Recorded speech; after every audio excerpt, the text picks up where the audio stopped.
Hello commandos, welcome to Biomentics classes online. और structure of atom में हम लोग अभी तक बात कर चुके हैं।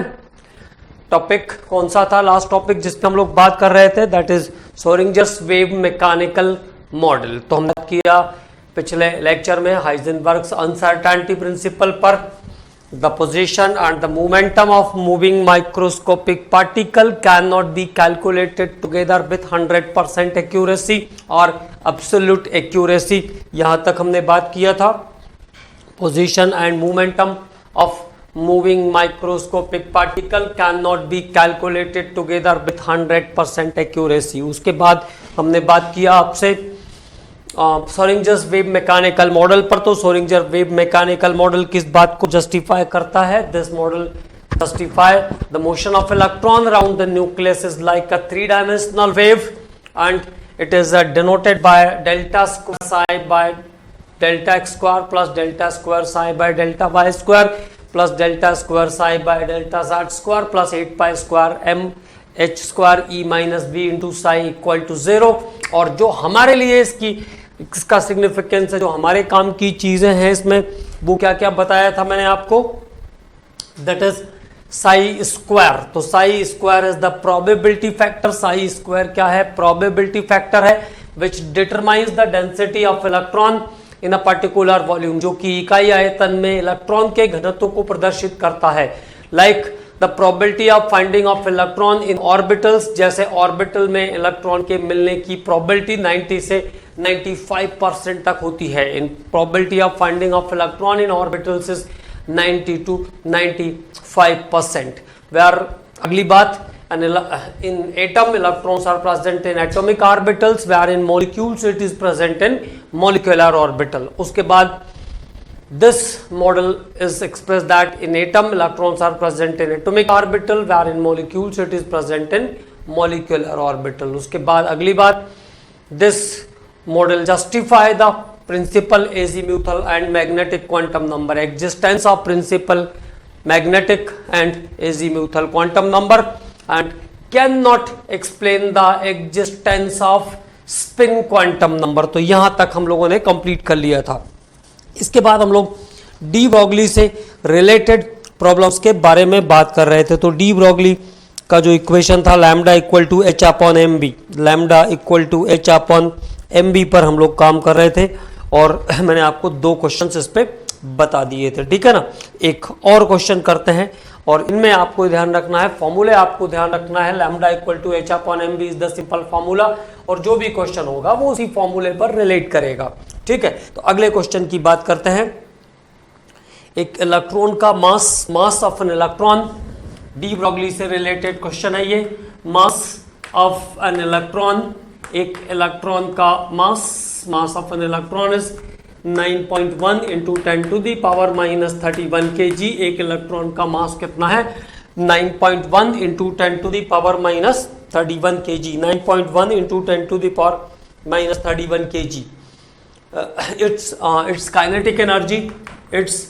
काइनेटिक एनर्जी, इसकी गतिज ऊर्जा, its kinetic energy is 4.55 into 10 to the power -25। its kinetic energy is 4.55 into 10 to the power -25।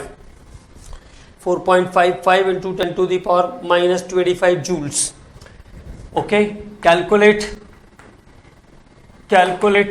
तो क्या निकालना है? Calculate wavelength. तो कैलकुलेट वेवलेंथ, तो हमको क्या फाइंड आउट करना है? वेवलेंथ फाइंड आउट करना है। वेवलेंथ फाइंड आउट करना है मतलब तरंगदैर्घ्य निकालना है। तो लैम्डा कैलकुलेट करना है, h upon m v is the formula. Lambda निकालने के लिए क्या फॉर्मूला लगेगा? H upon m v. तो पहले हमको फर्स्ट ऑफ ऑल हमको क्या फाइंड आउट करना पड़ेगा? वी फाइंड आउट करना पड़ेगा। अगर वी फाइंड आउट हो जाएगा तो lambda equal to h upon m v के फॉर्मेट में रख देंगे, हम आंसर आ जाएगा, ठीक है। तो अब काइनेटिक एनर्जी दिया हुआ है, तो देखिए kinetic energy equal to what? Half m we square. Kinetic energy equal to half m we square, है ना। तो इसको हम लोगों ने अरेंज भी किया था। M we square equal to क्या हो जाएगा? 2 into kinetic energy. M we square equal to 2 into kinetic energy. तो हाँ v इक्वल टू फाइनली हो जाएगा root of 2ke/m, root of 2ke/m is the v। Okay, तो root of v square equal to हो जाएगा 2ke/m, तो जब मैं v स्क्वायर को हटाऊंगा तो ये रूट हो जाएगा, स्क्वायर की जगह रूट पे आ जाएगा, ये रूट ऑफ 2ke/m। तो अब देखिए काइनेटिक एनर्जी कितना है, kinetic energy is given 4.55 into 2ke/m, तो 2 भी तो मल्टीप्लाई में आएगा। ओके सॉरी, तो 2ke/m, the kinetic energy is 4.55 into 10 to the power minus 25, 4.55 into 10 to the power minus 25 by 9.1 into 10 to the power minus 31 kg। तो देखो 9.1 ये आ जाएगा लगभग 9.1 और ये भी 9.1, तो 9.1 से 9.1 कैंसिल हुआ तो कितना आ गया 1। 4.5 है तो 2 से मल्टीप्लाई करोगे तो 9 आ जाएगा, और 0.5 था तो 1 भी आ जाएगा, है ना। तो 9.1 बाय 9.1 सो कितना आ गया 1, और 31 को ऊपर कैरी आउट करोगे तो प्लस का 31 हो जाएगा, तो पावर आ गई 6। तो b इक्वल टू आ गया रूट ऑफ 6, तो root of 6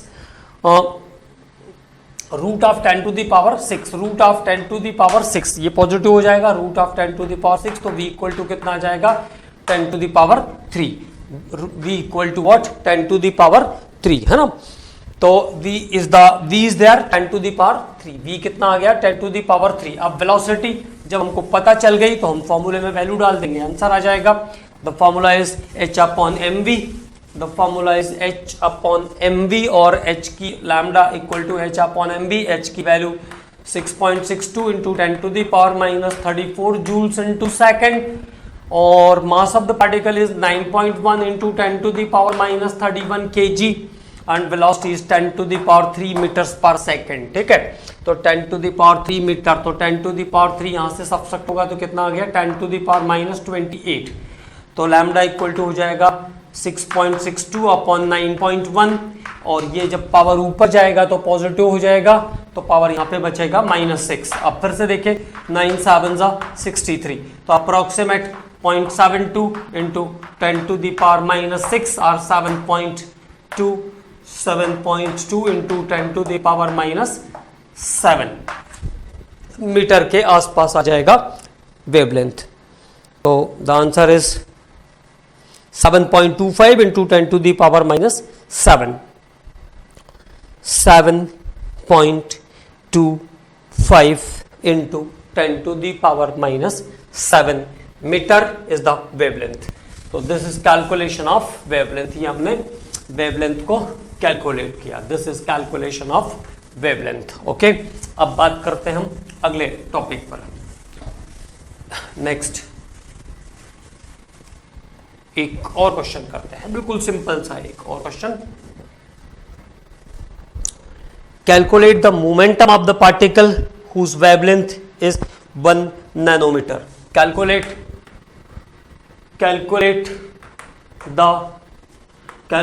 the momentum of the particle, calculate the momentum of the particle whose de Broglie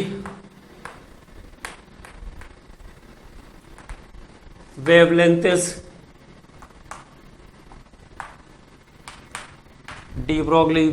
is 1 nanometer, 1 nanometer, it means 10 to the power -9 metre. तो 1 nanometre का मतलब हो जाएगा 1 nanometre equal to 10 to the power -9 metre, 1 nanometre equal to 10 to the power -9 metre. Okay, clear now? And the formula is lambda equal to h/p। तो आपको wavelength दिया हुआ है, तो लैम्डा इक्वल टू h/mv, और h/mv की जगह m into v की जगह हम p लिख सकते हैं। तो p इक्वल टू क्या हो जाएगा h/लैम्डा, p इक्वल टू व्हाट h/लैम्डा। तो value of h is 6.62 into 10 to the power -34। The value of lambda is 1 nanometre, 1 nanometre means 10 to the power -9 metre.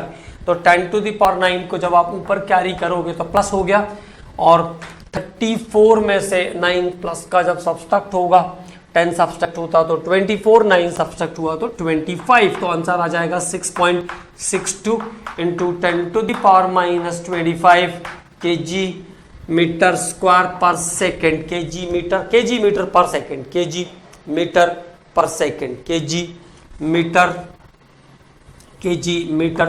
Per second is the unit of momentum, kg metre per second. Okay, तो this is the problems related with the de Broglie's wave equation. ये problems हैं जो de Broglie wave equation से related हैं. ठीक है, अब de Broglie के बाद एक दो क्वेश्चन हम लोग हाइजेनबर्ग पर भी कर लेते हैं, फिर उसके बाद हम अपने सबसे लास्ट टॉपिक स्पेक्ट्रम के बारे में बात करेंगे.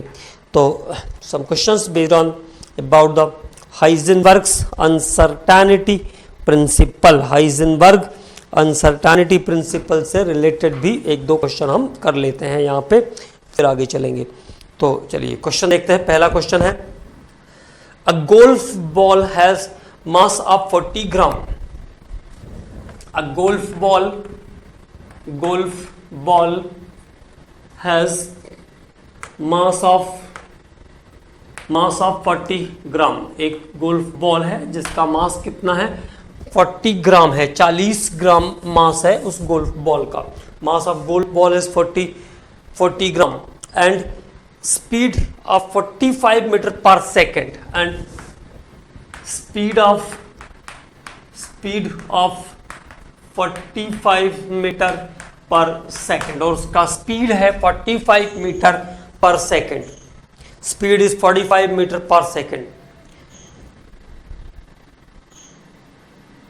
If the speed can be measured, if the speed can be measured,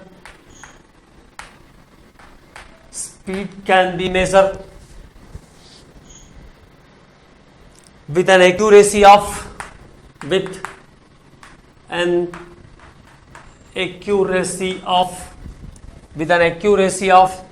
2%, अगर उसके स्पीड की जो एक्यूरेसी है वो 2% है.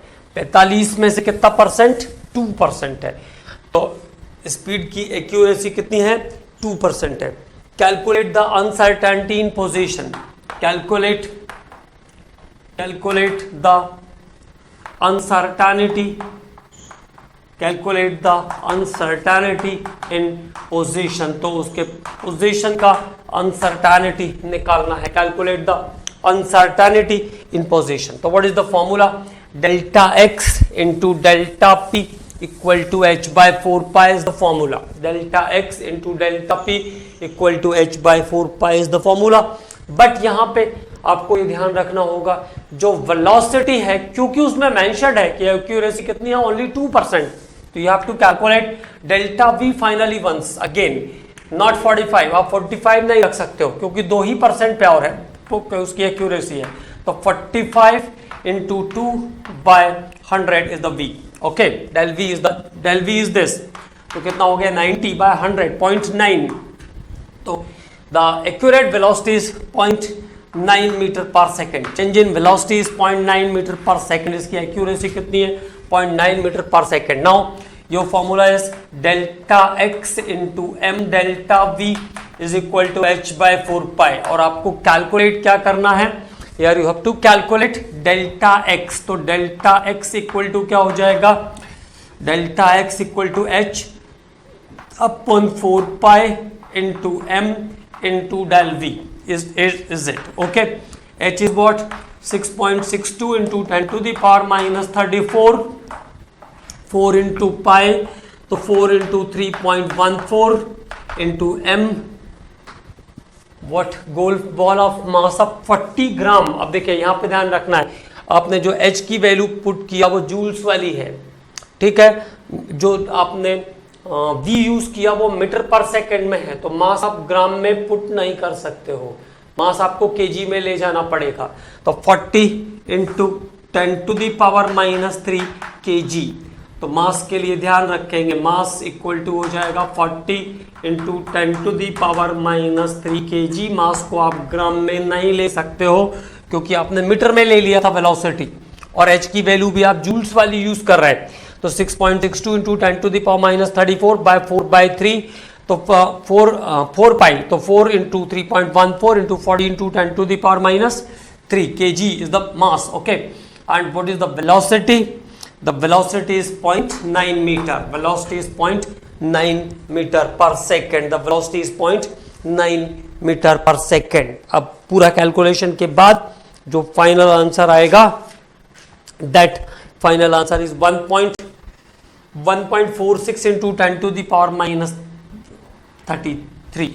ओके, तो this is about delta x, तो पोजीशन है वो भी है ना मीटर में रहेगी, distance 1.46 into 10 to the power minus 33 is the value of delta x. Okay, तो क्या आंसर आ गया 1.46 into 10 to the power minus 33.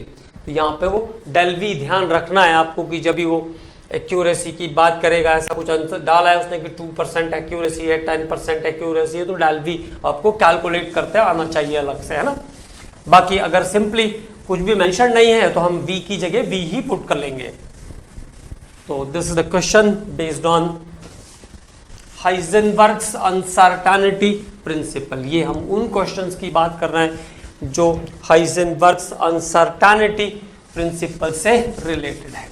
एक और क्वेश्चन देखते हैं इसमें, और बुक में भी आपके 1-2 क्वेश्चन होंगे हाइजेनबर्ग्स अनसर्टेनिटी प्रिंसिपल पर, तो उसको भी आपको सॉल्व कर लेना है. ठीक है, तो और कुछ क्वेश्चंस देखते हैं. Heisenberg's uncertainty principle. The questions related with the Heisenberg's uncertainty principle.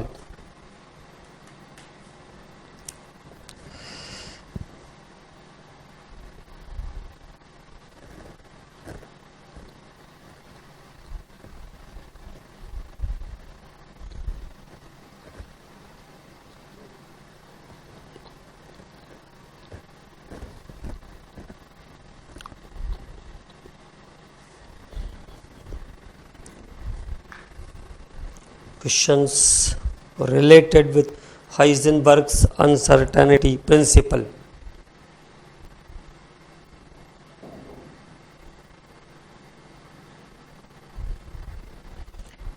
Mass एक इलेक्ट्रॉन का वेग, velocity of an electron, velocity of an electron, velocity of an electron. ध्यान से करेंगे इस क्वेश्चन को, it is very important question. Velocity of an electron is 600 metre per second, 600 metre per second. Velocity of electron, velocity of an electron is 600 metre per second. एक electron का वेग 600 metre प्रति second है. Velocity of electron is 600 metre per second, 600 metre per second.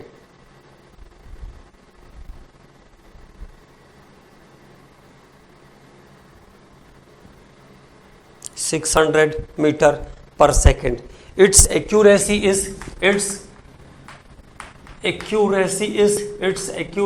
is और उसकी जो accuracy measured है, its accuracy is 0.005%. its accuracy is 0.005%. इसकी जो एक्यूरेसी आई, इसकी जो एक्यूरेसी मेजर्ड है वो कितनी है 0.005%, 0.005%.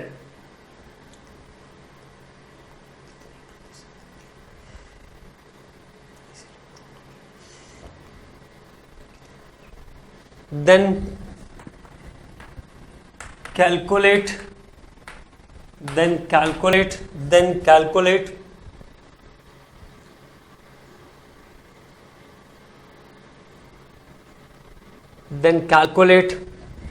how much is the minimum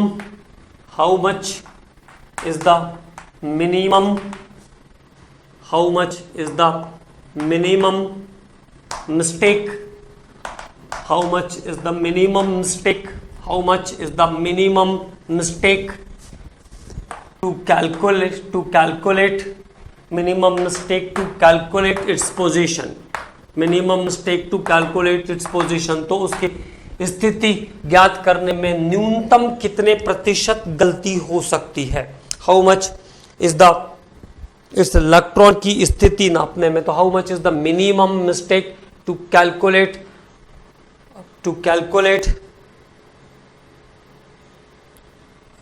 how much is the minimum mistake to calculate its position in percentage, ये भी आपको परसेंटेज में चाहिए, ठीक है। तो यहां पे देखिए सबसे पहला काम हम क्या करेंगे, सबसे पहले हम जाएंगे डेल्टा वी पर।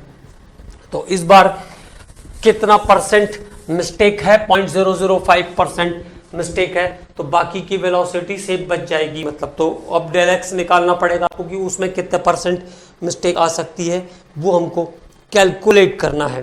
तो इस इलेक्ट्रॉन की स्थिति नापने में कम से कम कितने प्रतिशत गलती होगी, how much is the percentage mistake to measure the position of the electron, position of electron. Okay, तो डेल वी पर जाते हैं। डेल वी कितना है, 600, तो 600 डेल वी पर जाएंगे। सबसे पहले कितना हो जाएगा, 600 माइनस कितना चांस है, how much is the chance,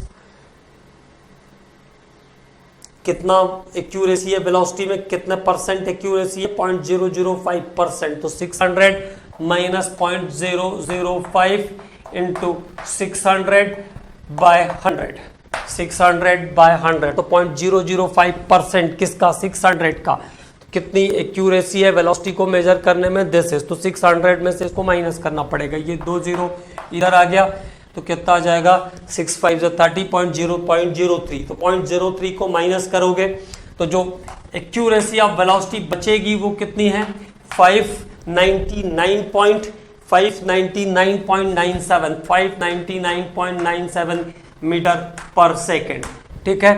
तो फिर से एक बार क्वेश्चन को सेट करते हैं। एक इलेक्ट्रॉन जिसका वेलोसिटी इतना था, इसका वेग 0.005%, it's velocity is measured to be 0.005% accurately, ठीक। तो 0.005%, 600 का 0.005% 0.03 आ गया, उसको कट किया तो कितनी बची वेलोसिटी, 599.97। अब क्या, डेल्टा एक्स निकालना है, तो डेल्टा एक्स कितने परसेंट मिस्टेक हो सकती है डेल्टा एक्स निकालने में, ये फाइंड आउट करना है। तो डेल्टा एक्स इक्वल टू क्या हो जाएगा, h 6.62 into 10 to the power minus 34 by 4 into pi की वैल्यू कितनी, 3.14, तो 4/3 और सॉरी 4 पाई इंटू क्या हो जाएगा, m डेल्टा वी, तो mass is 9.1 into 10 to the power minus 31 kg और वेलोसिटी इज 599.97। तो overall the del x is 9.6 into 10 to the power minus 8 metre. तो जो एक्यूरेस्ट वेलोसिटी आएगी इलेक्ट्रॉन की, कितने परसेंट एक्यूरेसी, इसके स्थिति को मेजर करने में, इसकी सिचुएशन को मेजर करने में कितने परसेंट मिस्टेक की प्रोबेबिलिटी है, कितने परसेंट मिस्टेक की प्रोबेबिलिटी है, तो that is 9.6 into 10 to the power minus 8। Okay, तो 9.6 into 10 to the power minus 8, ठीक। तो दोनों क्वेश्चन हमने ऐसे वाले किए जिसमें डेल वी की वैल्यू की जरूरत हमें पड़ी है, ठीक है। और मैंने आपको कहा कि जब एक्यूरेसी वाला टर्म नहीं रहेगा तो डेल वी की जरूरत हमें नहीं पड़ेगी, हम सीधे सीधे भी क्वेश्चन पे जा सकते हैं अगर वो मेंशन्ड है तो, ठीक है। अगले एक और क्वेश्चन की बात कर लेते हैं हम लोग, तो ये सारी सिचुएशन क्लियर हो जाएगी। देखिए, जैसे सिंपली एक क्वेश्चन है, mass of a cricket ball is 1.5 kg, mass of a cricket ball is 1.5 kg। एक क्रिकेट की बॉल है, उसका मास कितना है, 1.5 kg। Mass of a cricket ball is 1.5 kg। Uncertainty of its position, uncertainty of its position, uncertainty of its position is 1 Armstrong, uncertainty of its position is 1 Armstrong। और उसके uncertainty of position उसके लिए कितना है, 1 Armstrong है। Uncertainty of its position is 1 Armstrong. Calculate the uncertainty of its velocity. Calculate uncertainty of its velocity। calculate uncertainty of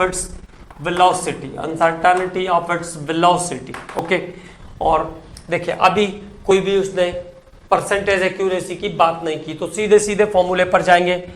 क्या निकालना है, uncertainty of velocity. The formula is delta x into M delta v equal to H by 4 pi is the formula. Okay, what is to be calculated, del we is calculated. तो क्या हो जाएगा, delta v equal to h 6.62 into 10 to the power minus 34 by delta x is what, 1 Armstrong. तो 1 Armstrong means 10 to the power minus 10 metre into 4 into pi, this is 3.14। तो del x हो गया, ये हो गया, और बॉल का mass कितना है, 1.5 kg into 1.5 kg। 1.5 kg is the mass of the ball. Okay, तो the correct answer of this question is 3.5 into 10 to the power minus 25। 3.5 into 10 to the power minus 25 velocity है, तो answer हो जाएगा metre per second. Metre per second is the velocity of that particle। Okay, तो 3.5 into 10 to the power minus 25 metre per second is the velocity of the particle. Okay, अब आगे हम लोग बात करेंगे स्पेक्ट्रम के बारे में। तो last topic of this question of this unit, last topic of this unit is spectrum. तो स्पेक्ट्रम के बारे में मैंने आपको बताया था। देखिए लाइट जो है वो डिफरेंट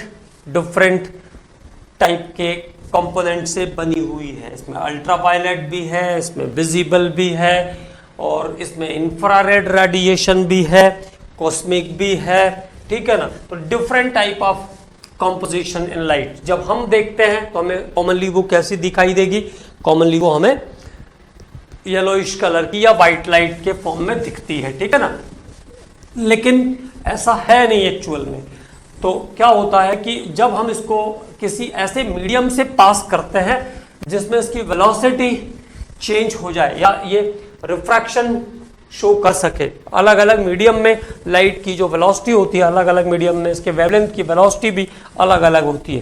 तो जब हम लाइट को जैसे प्रिज्म से पास किया, हमने ग्लास से पास किया, तो क्या होगा, ये 7 डिफरेंट कलर जो हमारा विजिबल का जोन है, जो हमें दिखाई देता है, that is approximately 4000 to 8000 Armstrong, 4000 से 8000 आर्मस्ट्रांग तक की वेवलेंथ लगभग, है ना। एक्यूरेट बोलेंगे तो 3900 टू 7800, मतलब वॉयलेट से रेड तक हमको दिखता है, ठीक है ना। तो वॉयलेट से रेड तक की चीजें हमको दिखती है। तो हम अब स्पेक्ट्रम के बारे में बात कर रहे हैं। तो मैंने आपको बताया कि लाइट का जो है वो कंपोजिशन डिफरेंट वेवलेंथ उसके अंदर रहती है। इंफ्रारेड रेडिएशन है, अल्ट्रावायलेट रेडिएशन है, विजिबल में पूरा वेवगोर है, VIBGYOR, मतलब violet, blue, indigo, red, green, सारे वेवलेंथ इसके अंदर रहते हैं, ठीक। और जैसे ही लाइट को आप प्रिज्म से पास करोगे, तो जब आपने पास किया तो एक ऐसी सिंगल कलर की है, this is called monochromatic, okay, monochromatic beam of light. और ये 7 डिफरेंट कलर में डिस्ट्रीब्यूट हो जाएगी, 2, 3, 4, 5, 6 and 7। ओके, तो it is divided into 7 different colours, VIBGYOR, है ना। 7 रंगों में विभक्त हो जाती है ना। तो 7 डिफरेंट कलर्स में डिस्टिंग्विश हो जाएगी, डिफरेंशिएट हो जाएगी। इट इज कॉल्ड स्पेक्ट्रम, और इसको हम कहते हैं वर्णक्रम। Order of colour is called spectrum. order of color is called spectrum। order of color is called spectrum। और रंगों का ये जो क्रम है इसको हम कहते हैं वर्णक्रम। order of color is called spectrum। और ये जो लाइट, ये जो स्पेक्ट्रम आप देख रहे हो, this is called continuous spectrum, है ना। इसको हम बोलते हैं कंटिन्यूअस इमिशन स्पेक्ट्रम। तो स्पेक्ट्रम जो है वो 2 टाइप में डिवाइड होगा। हम लोग स्लाइटली हल्की सी बात करेंगे इसके बारे में। हालांकि ये वाला पोर्शन जो है वो हम फिजिक्स वाले सिलेबस का स्पेक्ट्रम है ना ये, लेकिन थोड़ी सी बात कर लेते हैं। तो जब लाइट को when light is allowed to pass through the prism, जब लाइट को हम प्रिज्म से पास करेंगे तो क्योंकि प्रिज्म में से जाने पर जितने भी उसके अलग अलग वेवलेंथ हैं, जैसे violet, indigo, blue, green, yellow, orange, red, सबकी वेलोसिटी अलग अलग है, तो सब अलग अलग तरीके से डिस्टिंग्विश हो जाएंगे, सब अलग अलग फॉर्म में आ जाएंगे, ठीक है। और इट इज, और इस colour of order of colour को, इस कलर के ऑर्डर को हम क्या कहते हैं? स्पेक्ट्रम कहते हैं। रंगों का ये जो क्रम है इसे हम कहते हैं वर्ण क्रम। Order of the colour is called spectrum. अब स्पेक्ट्रम जैसा मैंने आपको बोला कि ये दो टाइप का होता है, तो ओरल हमको क्या बात करनी है इसमें और क्या लिखना है उस टॉपिक पे बात करते हैं। तो स्पेक्ट्रम दो टाइप का है, एमिशन और एब्जॉर्प्शन। एमिशन और एब्जॉर्प्शन, एमिशन और एब्जॉर्प्शन दो टाइप का स्पेक्ट्रम होता है, एमिशन और एब्जॉर्प्शन। तो अब देखो, एमिशन मतलब बाहर निकलना, सबको पता है एमिशन का मतलब है जो एमिट होगा बाहर की तरफ आएगा, है ना। तो एमिशन और एब्जॉर्प्शन दो टाइप का स्पेक्ट्रम होगा। और एमिशन के फिर तीन टाइप होंगे, continuous emission, continuous emission, line emission और band emission, line emission and band emission. तो this is the three type of continuous, this is three type of emission spectrum. Continuous emission जैसे sunlight है, sunlight, electric bulb, candle flame, sunlight, electric bulb, candle flame और red hot metal का जो spectrum है वो कैसा है? Continuous emission spectrum है। इसको कंटिन्यूअस इमिशन का मतलब होता है जब भी इसको आप प्रिज्म से पास करोगे तो ये 7 डिफरेंट कलर में डिस्टिंग्विश हो जाएगा, ये 7 रंगों में विभाजित हो जाएगा। तो जिसमें all the 7 colours are obtained in a regular pattern, जिसमें सभी 7 कलर एक रेगुलर पैटर्न पे मिलेंगे, उसको हम क्या कहते हैं? कॉन्टिन्यूअस इमिशन स्पेक्ट्रम कहते हैं, कॉल्ड कॉन्टिन्यूअस इमिशन स्पेक्ट्रम। अब बारी आई लाइन इमिशन स्पेक्ट्रम की। तो line emission spectrum is the property of atom, is the property of atom. सबसे इंपॉर्टेंट जो बात है वो ध्यान रखना है, प्रॉपर्टी ऑफ एटम। एटम का जो स्पेक्ट्रम है वो लाइन इमिशन स्पेक्ट्रम है। एटम का स्पेक्ट्रम कैसा है? लाइन इमिशन स्पेक्ट्रम का एग्जांपल है एटॉमिक स्पेक्ट्रम। तो it is example of line emission spectrum, okay. और इसमें क्या होता है? Appearance of sharp lines on the dark background, appearance of sharp lines on the dark background, काली पृष्ठभूमि पर चमकीली रेखाएं दिखाई देती हैं। Appearance of sharp lines on the dark background, जैसे मान लीजिए सोडियम वेपर्स है, तो सोडियम वेपर्स को अगर हम प्रिज्म से पास करेंगे तो वो 2 येलो लाइन दिखाई देगी, उसमें 2 येलो लाइंस दिखाई देती है, D1 and D2। It is classified as D1 and D2। It's wavelength is 5890 and 5896 Armstrong. So appearance of yellow lines in the spectrum of sodium vapors. So what happens in the spectrum of atom is the line emission spectrum. ठीक, यहां तक clear. अब बारी I band emission. तो band emission किसकी property है? Is the property of molecules, is the property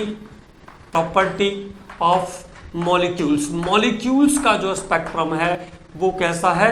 band emission spectrum का example है। और सबसे अच्छा इसको आइडेंटिफाई करने का सबसे अच्छा इसका एग्जांपल है रेनबो। जैसे रेनबो में आप देखोगे तो ऐसा हम लोग कहते हैं कि there are 7 colours in rainbows, लेकिन जो बेसिकली दिखाई देते हैं, जो कोई ह्यूमन बीइंग ऊपर की तरफ देखेगा तो उसको 3 या 4 रंग दिखते हैं, 7 कलर्स का कॉमनली अपीयरेंस नहीं होता है। तो appearance of colour in form of strips and the intensity of the colour is decreases from one end to another end. जैसे रेड एकदम क्लियर दिखाई देगा क्योंकि उसका वेवलेंथ ज्यादा रहता है, और उसके बाद धीरे धीरे जो इंटेंसिटी है कलर की वो कम होती जाती है। तो this is the band emission spectrum, this is band emission spectrum, और ये बैंड इमिशन स्पेक्ट्रम कहलाता है। ठीक है, तो ये बात भी clear, all the threes are clear. Continuous emission, sunlight, electric bulb, candle flame, red hot metal. Line emission is the property of atoms. Atoms कौन सा स्पेक्ट्रम शो करते हैं? Line emission. जैसा मैंने एक एग्जांपल आपको बताया कि लाइन इमिशन स्पेक्ट्रम में क्या होगा? डार्क बैकग्राउंड पर sharp line का appearance होता है, appearance of sharp lines on the dark background. Like in the spectrum of sodium vapors, there is appearance of two yellow lines classified as D1 and D2 of wavelength of 5890 and 5896 Armstrong. Okay, and the band spectrum. The band spectrum is the property of the molecules. और band spectrum किसकी property है? Molecules show करते हैं band spectrum, और band spectrum में क्या होता है? Appearance of sharp band of colours where its intensity is decreases from one end to another end. रंग पट्टियों के रूप में दिखाई देते हैं और इनकी तीव्रता एक सिरे से दूसरे सिरे पर घटती जाती है. और examples are same here. Absorption में भी एग्जाम्पल्स सेम रहते हैं. जो आपके कंटिन्यूअस के एग्जाम्पल थे वो कंटिन्यूअस एब्जॉर्प्शन के एग्जाम्पल रहेंगे. लाइन एब्जॉर्प्शन स्पेक्ट्रम कौन शो करेगा? Atom show the line absorption spectrum. और बैंड एब्जॉर्प्शन स्पेक्ट्रम कौन शो करेगा? Molecules show the band absorption spectrum. ठीक है. और एब्जॉर्प्शन स्पेक्ट्रम का मतलब क्या है? जैसे मान लीजिए अगर मुझे अपने आप से देखना है तो when light is pass through the coloured transparent medium, जैसे मान लीजिए ये प्रिज्म अभी ब्लू कलर के सॉलिड का बना हुआ है, तो जब आप यहां से इसको मोनोक्रोमेटिक लाइट को पास करोगे, you are passing the monochromatic beam of light through the coloured transparent medium, then medium जिस कलर का मीडियम होगा reflect wavelength of the particular colour, वो पर्टिकुलर कलर के वेवलेंथ को रिफ्लेक्ट कर देगा, आने ही नहीं देगा अंदर. ठीक, तो 6 कलर आपको दिखाई देंगे, 6 कलर आपको दिखाई देंगे. और जहां पे कुछ दिखाई नहीं देगा उसको हम क्या कहते हैं? ब्लैक. जहां पे कुछ दिखाई नहीं देगा उसको हम क्या कहते हैं? ब्लैक कहते हैं. तो अपीयरेंस ऑफ ब्लैक लाइन, उसकी जगह पे ब्लैक लाइन का अपीयरेंस हो जाएगा. Everything is black at the place of this particular colour. ठीक है. तो this is called absorption spectrum. इसको हम कहते हैं एब्जॉर्प्शन स्पेक्ट्रम. ठीक. और एब्जॉर्प्शन स्पेक्ट्रम का सबसे बड़ा एग्जांपल है सन. ठीक है ना, मतलब जो सबको रोशनी देता है वो खुद अंधेरे में है, ऐसा. तो उसका कारण क्या है? देखो, सन के अंदर का जो स्पेक्ट्रम है, जैसे सन का जो न्यूक्लियस है इसका, उसका टेम्परेचर 2 × 10⁻⁷ केल्विन के आसपास है. इसके बाद अगला और अगला, ये 3 लेयर है इसमें, है ना. This is chromosphere and this is photosphere. So there are 3 layer in the sun. nucleus or core, और इसके बाद क्रोमोस्फियर और उसके बाद फोटोस्फियर. तो अच्छा, फोटोस्फियर इनसाइड होगा. This is the photosphere and then chromosphere. तो फोटोस्फियर और ये क्रोमोस्फियर. ठीक है. और हर जोन का टेम्परेचर एक दूसरे से कम होता हुआ जाएगा. जैसे न्यूक्लियस या कोर का टेम्परेचर कितना है? 2 × 10⁻⁷ केल्विन. 2 × 10⁻⁷ केल्विन.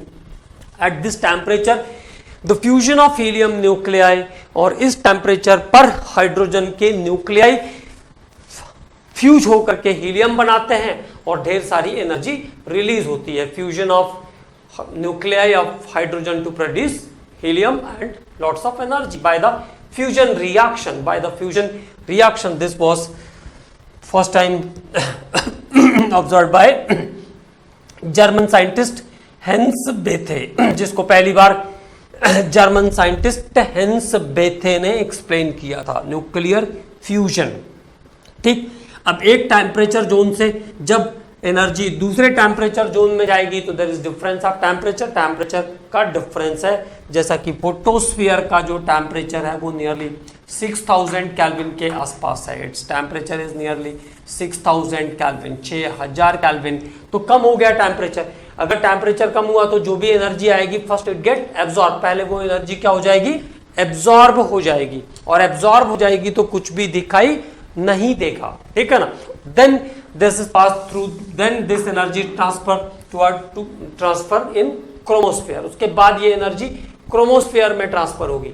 तो फिर क्रोमोस्फियर का टेम्परेचर अगेन फोटोस्फियर से कम है तो फिर से क्या हो जाएगी? फिर एब्जॉर्ब हो जाएगी. तो फिर और कुछ भी दिखाई नहीं देगा. तो इनसाइड द सन, अंदर की साइड पूरा कैसा है? ब्लैक है. तो this is the natural absorption spectrum. Okay.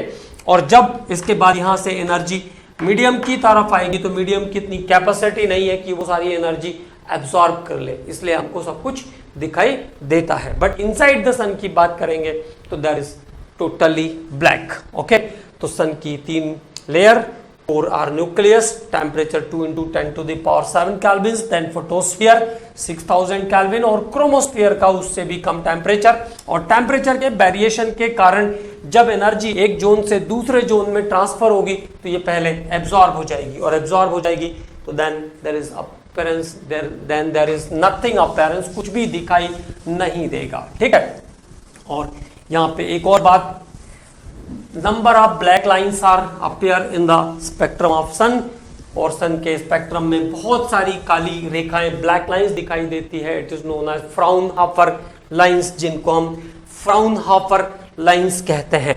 According to Fraunhofer the number of lines are 576।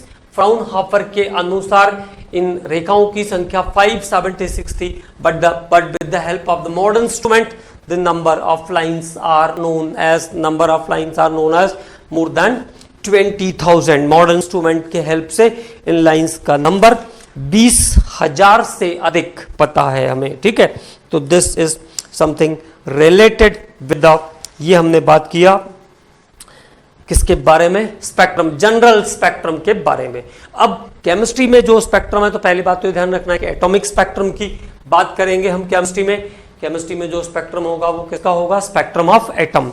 और किस स्पेक्ट्रम को अभी तक एक्सप्लेन कर पाए हम, हाइड्रोजन स्पेक्ट्रम को एक्सप्लेन कर पाए हैं। ठीक है, तो कैसे लेते हैं, व्हेन इलेक्ट्रिक डिस्चार्ज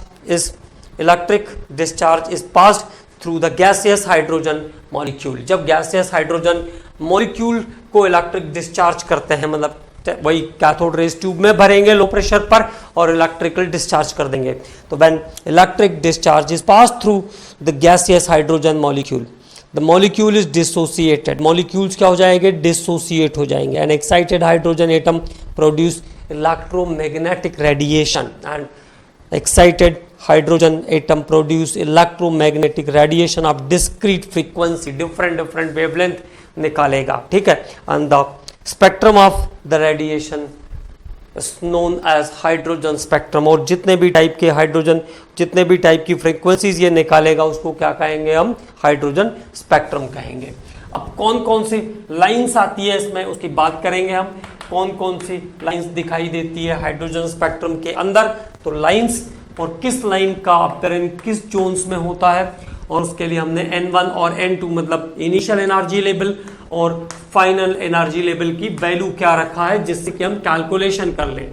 तो N2 is the N1 + 1 to infinite, N1 + 1 to infinite. Okay, so this is about the lines, zone of appearance and the initial ground state and the excited state or the final state. Okay, so the first line appears in the hydrogen spectrum is called Lyman.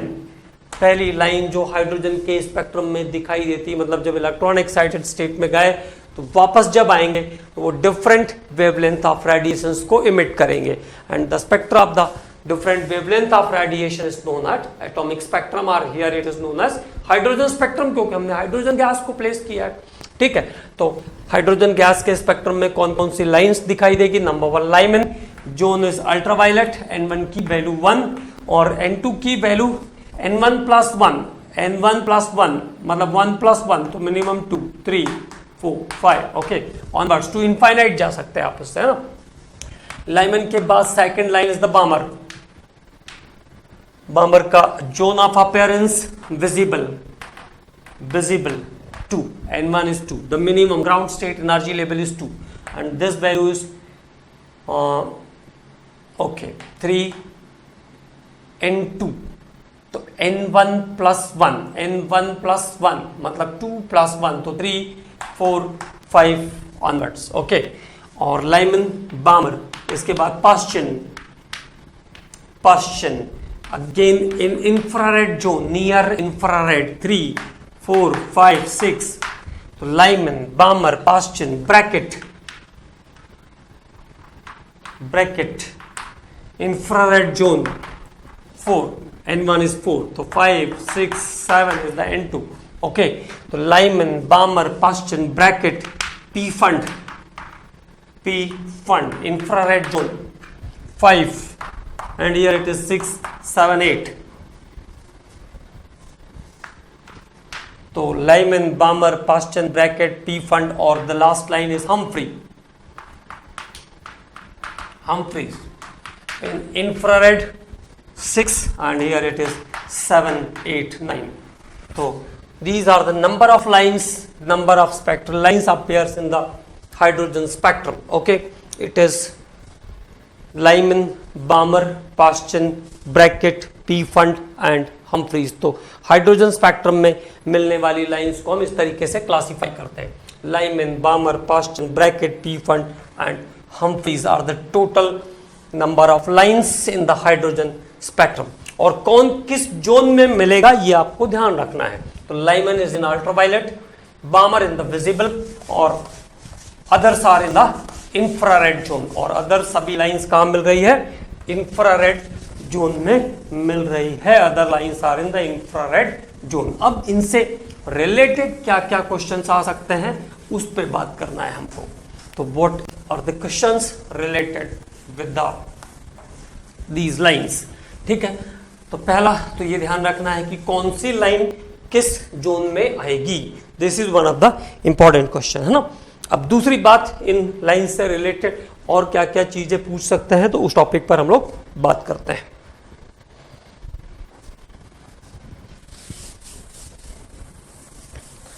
तो wavelength of spectral lines, wavelength of spectral lines, wavelength of spectral lines is calculated by 1 by lambda equal to rz square 1 upon n1 square minus 1 by n2 square. पहला formula, wavelength of spectral lines 1 by lambda equal to rz square 1 upon n1 square minus 1 by n2 square. ठीक है, जहां पे lambda is the wavelength, r is the Rydberg's constant, Rydberg's constant है r. its value is 109678 per centimetre. 109678 पर centimetre. Metre में change करना होगा तो कर ही लेंगे नेचुरली, है ना. z is the atomic number. z क्या है? एटॉमिक नंबर है. n1 and n2 are energy level, energy level. तो अगर n1 n2 दिया हुआ है, if n1 n2 are given in the question then it is the easy question, है ना. अगर n1 n2 दिया हुआ है क्वेश्चन में, जैसे ऐसा बोला कि फिफ्थ ऑर्बिट से ड्रॉप करके सेकंड ऑर्बिट में आ रहा है, it means n1 and n2 are the given. और अगर n1 और n2 गिवन है तो this is the easiest one. Okay, नहीं दिया हुआ है तब आपको ये डिसाइड करना पड़ेगा, तो वो मैं आपको सिखाता हूं कैसे करेंगे. तो r is the Rydberg's constant 109678 पर centimetre, a is the atomic number, n1 and n2 are the energy level. ये बात क्लियर. तो एक पहला फॉर्मूला ये है ना, 1 बाय लैम्डा. अब लैम्डा निकल जाएगा तो यहां से हम फ्रीक्वेंसी भी निकाल सकते हैं, nu equal to c by lambda use कर लेंगे. अगर फ्रीक्वेंसीज निकालनी होगी तो nu equal to c by lambda से हम फ्रीक्वेंसी निकाल लेंगे. ठीक. दूसरी बात, number of spectral lines, number of spectral lines, number of spectral lines का फॉर्मूला है n minus 1 by 2, n minus 1 by 2. number of spectral lines is calculated by n minus 1 by 2, n minus 1 by 2, where n is the orbit. जहां पे n क्या है? Orbit का number है. n is the number of orbit. n is what? n is the number of orbit. ठीक है. जैसे question है, an electron is present in fourth orbit. एक इलेक्ट्रॉन फोर्थ ऑर्बिट में है, fourth orbit, electron fourth orbit, electron release how many spectral lines, release how many spectral lines. अगर fourth orbit में कोई इलेक्ट्रॉन प्रेजेंट है तो वो कितनी स्पेक्ट्रल लाइंस निकालेगा. ठीक है, n कितना 4 माइनस 1 इट इज बाय 2, तो 4 माइनस 1 कितना हो गया, 3 इंटू 4 कितना 12, 12 बाय 2 कितनी 6 स्पेक्ट्रल लाइंस रिलीज कराएगा वो, it release the 6 spectral lines. मतलब सेकंड वाले फॉर्मूले का एप्लीकेशन देख रहे हैं हम लोग। तो अगर कोई इलेक्ट्रॉन फोर्थ ऑर्बिट में है तो 6 स्पेक्ट्रल लाइंस निकालेगा, फिफ्थ में होगा तो कितना स्पेक्ट्रल लाइन निकालेगा, 5 माइनस 1 इज द 4 इंटू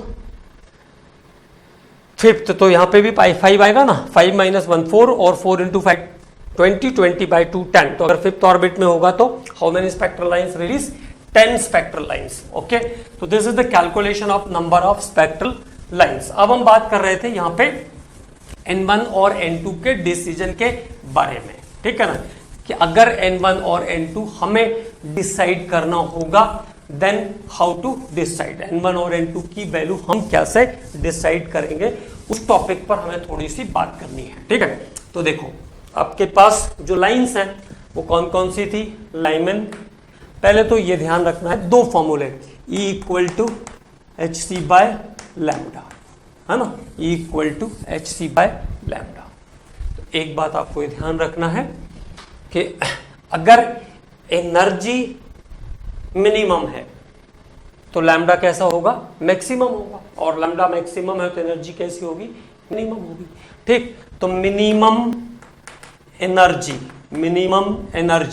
मतलब मैक्सिमम वेवलेंथ, ये पहली कंडीशन। दूसरी कंडीशन मैक्सिमम एनर्जी तो मिनिमम वेवलेंथ, हाँ, जब एनर्जी मैक्सिमम होगी तो वेवलेंथ मिनिमम हो जाएगा, ये बात क्लियर। अब देखो पहले बात करते हैं लाइमन के लिए, लाइमन सीरीज के लिए N1 और N2 कैसे डिसाइड करेंगे Lyman. If the question is minimum energy line for Lyman, minimum energy line for Lyman, तो लाइमन की मिनिमम एनर्जी, लाइमन के लिए ग्राउंड स्टेट की वैल्यू कितनी है, how much is the ground state for Lyman, N1 equal to 1, Lyman के लिए ground state की वैल्यू कितनी है 1, ओके। मिनिमम एनर्जी, अब ये इनफाइनाइट डिस्टेंस और ये second orbit, third orbit, fourth orbit, fifth, sixth, तो मिनिमम एनर्जी चेंज कहां से कहां होगा, when it drops from 2 to 1, when it drops from 2 to 1, और maximum energy when it from infinity to 1। Maximum energy change कब करेगा, जब infinity से फर्स्ट ऑर्बिट तक ड्रॉप करेगा, है ना, और मिनिमम एनर्जी चेंज कब कम करेगा, जब ये सेकेंड ऑर्बिट से फर्स्ट ऑर्बिट पर ड्रॉप करेगा। तो Lyman series minimum energy change के लिए क्या हो जाएगा, N1 इक्वल टू 1 और N2 इक्वल टू कितना हो जाएगा 2, N1 equal to 1 and N2 equal to 2। देखिए यहाँ पे आपको ये डिसाइड करना पड़ता है कि मिनिमम और मैक्सिमम में N1 और N2 की वैल्यू क्या पुट करना है, इसलिए बहुत कॉन्सेंट्रेशन से इसको ध्यान से समझना है। अब मैक्सिमम एनर्जी तो N1 इक्वल टू 1 और N2 equal to what, infinity. Maximum energy तो किसी के लिए भी इंफिनिटी होगी। अब अगर मान लो लाइमन की जगह ये बामर सीरीज होता, लाइमन की जगह अगर बामर सीरीज है तो बामर सीरीज में N1 equal to what 2, N1 equal to 2, Lyman के लिए N1 की वैल्यू 1, बामर के लिए N1 की वैल्यू मिनिमम 2 से स्टार्ट होगी। तो अगर बामर का मिनिमम एनर्जी चेंज देखेंगे तो क्या हो जाएगा 3 4 5 6 इंफिनिटी, ओके। तो बामर में मिनिमम एनर्जी चेंज के लिए, बामर सीरीज में मिनिमम एनर्जी चेंज के लिए N1 की वैल्यू मिनिमम 2 होती है बामर के लिए, तो N2 की वैल्यू कितनी हो जाएगी 3, N2 इज मिनिमम 3। कभी कभी ऐसा क्वेश्चन आता है इन case of बामर line, in case of बामर series, first line transition, second line transition, तो फर्स्ट लाइन मतलब मिनिमम एनर्जी लाइन, तो मिनिमम एनर्जी लाइन कहां से कहां आएगी 3 to 2, सेकंड कहां से कहां आएगी 4 to 2, थर्ड कहां से आएगी 5 to 2। कोई भी लाइन अपने हायर लेवल से अपने ग्राउंड लेवल पर ड्रॉप होती है, from its higher level to its ground level, higher level to its ground level. और बामर के लिए ग्राउंड लेवल कितना हो जाएगा 2, लाइमन के लिए ग्राउंड लेवल कितना है 1, पास्टियन के लिए ग्राउंड लेवल कितना होगा 3, राइट। तो बामर के लिए N1 इक्वल टू 2 और N2 इक्वल टू 3, हियर N1 इक्वल टू 2 और N2 इक्वल टू कितना हो जाएगा इंफिनिटी। मैक्सिमम लाइन चेंज कहेंगे तो N2 इक्वल टू क्या हो जाएगा, इनफाइनाइट हो जाएगा, N2 equal to infinite, okay, तो N2 equal to infinite. Okay, अब लाइमन बामर पास्ट चेन बाकी आपको अरेंज करना है, 3 मैं अरेंज कर दे रहा हूं। Paschen N1 equal to what 3, N2 equal to what 4, हियर N1 equal to what 3 and N2 equal to what infinity. So this is the minimum and maximum line change, जबकि हमें N1 और N2 की value itself decide करनी होगी। ठीक है, तो क्या ध्यान रखेंगे, मिनिमम एनर्जी की लाइन अगर है तो वो सबसे कम ऑर्बिट ट्रांजिशन, जैसे लाइमन में N1 इक्वल टू 1 हो जाएगा, N2 इक्वल टू 2 हो जाएगा। अगर मैक्सिमम एनर्जी है, maximum energy change, so N1 तो 1 रहेगा ही रहेगा, N2 is infinity. In case of Balmer N1 equal to 2 and N2 equal to 3, in case of Paschen N1 equal to 3 and N2 equal to 4, so on. और इसके बाद maximum line change में Lyman के case में N2 equal to infinite to और infinite to 1, Balmer के case में infinite to 2, Paschen के केस में infinite to 3, Lyman Balmer Paschen bracket होगा तो इनफाइनाइट टू 4 और पी फंड होगा तो इनफाइनाइट टू 5। ओके, तो this is the idea of decide N1 and N2, it means minimum energy and maximum energy change के लिए lines के N1 और N2 का decision, and this is also called line transition। जैसा मैंने आपको बताया कि अगर लाइमन सीरीज होगी तो देखिए line transition, line transition, line transition, तो अगर लाइमन का केस है तो लाइमन में N1 की वैल्यू कैसी होगी 1, N1 is 1। Okay, others are 2 3 4 5 6, तो first line is drops from second to first orbit, first line, second line 3 2 1, this is the second line, third line 4 2 1, this is third line. Okay, in case of Lyman, if the same case for Balmer, अगर यही case Balmer के लिए होगा तो N1 is what 2 3 4 5, first the ground state is 2 here, तो first line transition 3 2 2, first line transition 3 2 2, second line transition, this is the first line, first line, second line, second line 4 2 2, second line 4 2 2, third line 5 2 2, fourth line 6 2 2, fourth line 6 2 2, fourth line transition from 6 to 2। तो this is decision of the line transition. Okay, in case of Lyman and बामर। Others होगा तो फिर से आपको इसी तरीके से arrange करना है। जैसे पश्चन होगा तो N1 की वैल्यू 3 और N2 की वैल्यू स्टार्ट होगी 4 से, तो first line transition 4 2 3, second line 5 2 3, third line 6 2 3, like this. Okay, अब इसके बाद एक और टॉपिक पर हम बात करेंगे। मैंने आपसे कहा कि जब N1 और N2 गिवन होगा तो क्वेश्चन हम आराम से सॉल्व कर लेंगे, लेकिन अगर गिवन नहीं है तो उस कंडीशन में हम वैल्यूज कैसे पुट आउट करेंगे उसके बारे में हम थोड़ी सी बात कर लेते हैं। तो उसी टॉपिक पे जिस पे हमने बात किया उसी पे दोबारा से थोड़ी सी एक क्वेश्चन करके उस पे बात करते हैं। ठीक है,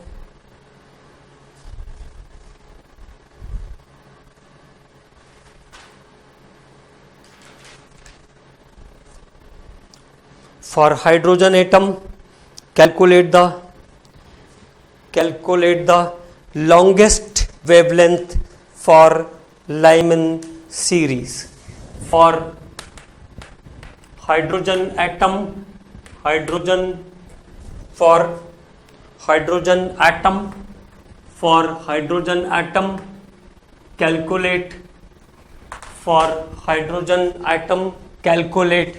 longest wavelength का मतलब लैम्डा मैक्सिमम है, तो लैम्डा मैक्सिमम है तो ई क्या हो जाएगा, मिनिमम हो जाएगा। ये ध्यान रखेंगे। For the hydrogen atom calculate the longest wavelength, calculate the longest wavelength for Lyman series, longest wavelength for Lyman series, longest wavelength for Lyman series। और जब longest wavelength है तो क्या ध्यान रखना है, फॉर लॉन्गेस्ट वेवलेंथ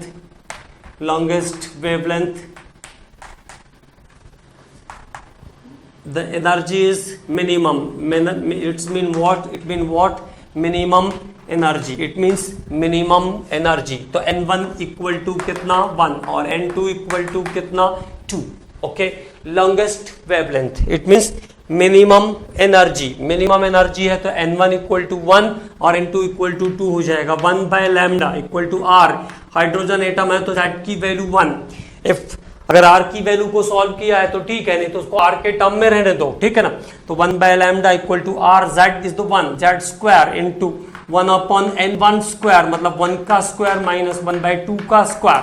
तो कितना आ जाएगा ये,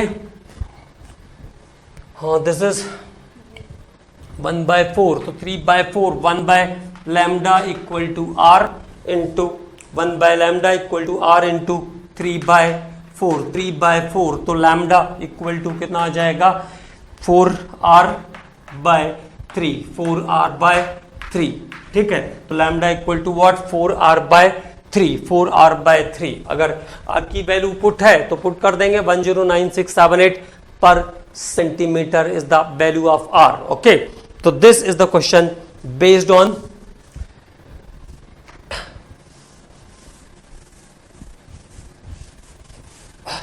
spectral lines, wavelength of spectral lines. अब देखो इसका दूसरा फॉर्मेट और बता देता हूं मैं आपको. अब मान लीजिए कहा for hydrogen atom calculate the line of shortest wavelength, calculate the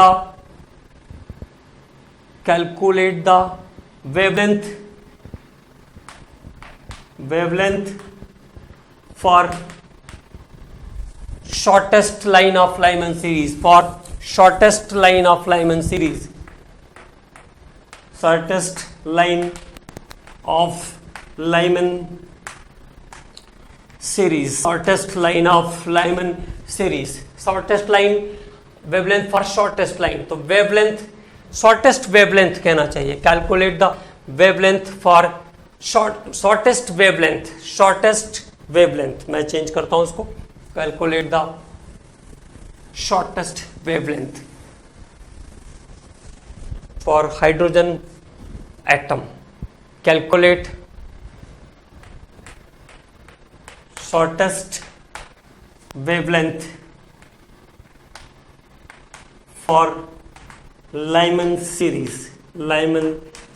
तो देखिए जब वेवलेंथ शॉर्टेस्ट होगी तो लैम्डा मिनिमम है तो एनर्जी कैसा हो जाएगा, लैम्डा मिनिमम.